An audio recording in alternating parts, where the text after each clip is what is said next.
की और भोपाल में जो ग्लोबल इन्वेस्टर समिट की शुरुआत हो गई है। कार्यक्रम को संबोधित करते हुए पीएम मोदी ने कहा कि 10वीं 12वीं की परीक्षा के कारण यहां आने में देरी हुई है, इसके लिए क्षमा चाहता हूं। बच्चों की असुविधा को देखते हुए मैंने अपना कार्यक्रम बदला। उन्होंने कहा कि पूरी दुनिया में चाहे सामान्य जन हो, चाहे नीतिगत जानकार हो, देश हो या फिर संस्थान हो, सभी को भारत से उम्मीदें हैं। पिछले कुछ हफ्तों में जो कमेंट आए हैं वो भारत के हर निवेशक का उत्साह बढ़ाने वाले हैं। विश्व बैंक ने कहा कि भारत आने वाले सालों में ऐसे ही दुनिया की फास्टेस्ट ग्रोइंग इकोनॉमी बना रहेगा।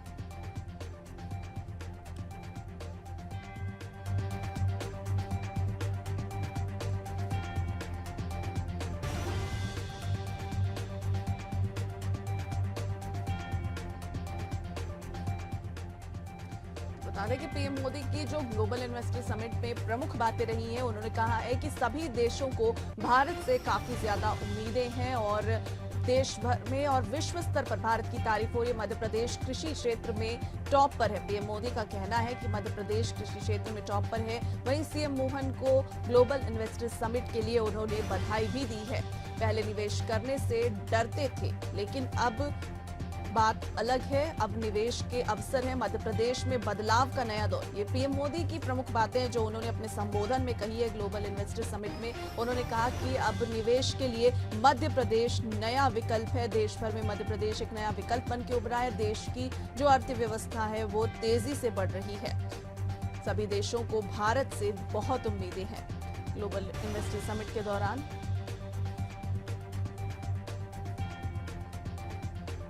उत्तर प्रदेश की खेती, यहां की इंडस्ट्री इसकी बहुत बड़ी बेनिफिशियरी है। हाल में ही 45,000 करोड़ रुपए के Ken Betwa river interlinking project पर काम शुरू हुआ है।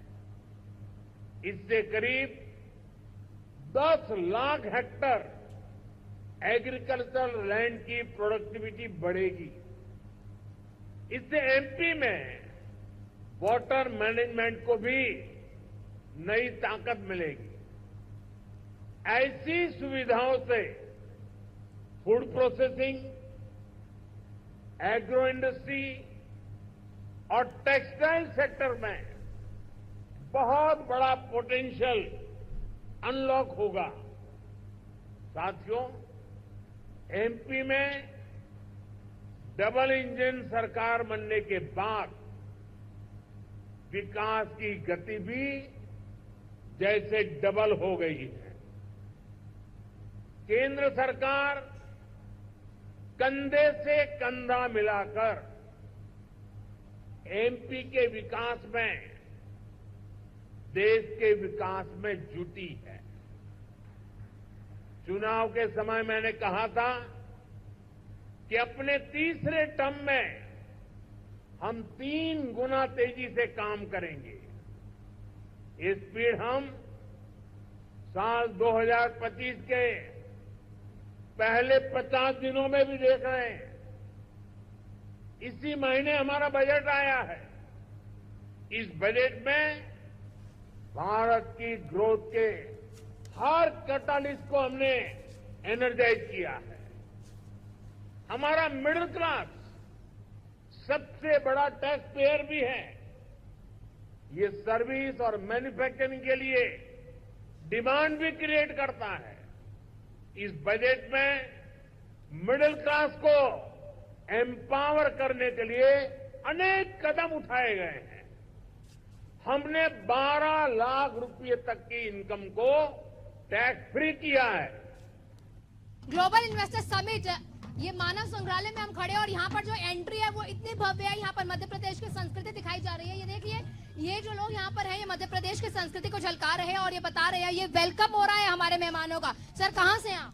सर, खंडवा जिले से और हम नया सुध अमर तहसील है और हम काटीनेत का प्रोग्राम करते रहते हैं और ये दिवस 11 से शुरू होता तो महाशिवरात्रि तक समाप्त हो जाती है। महाशिवरात्रि तक की जो प्रथा है वो आप दिखा रहे हैं? हाँ जी सर, आप एंड है तो उसके लिए काटी माता है।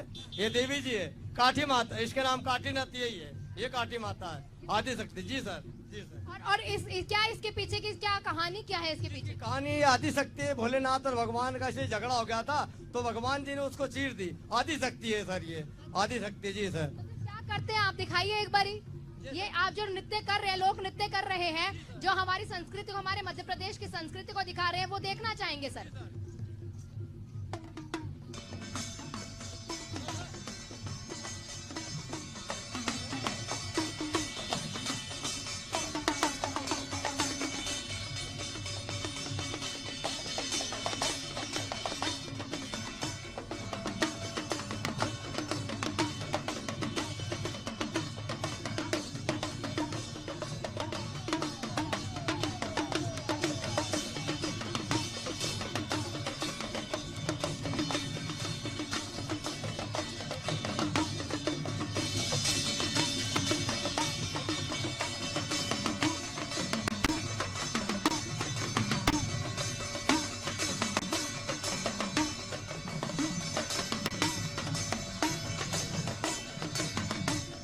तो ये बता रहे हैं कि ये जो हमारी देवी है, ये इनकी देवी है आदि शक्ति।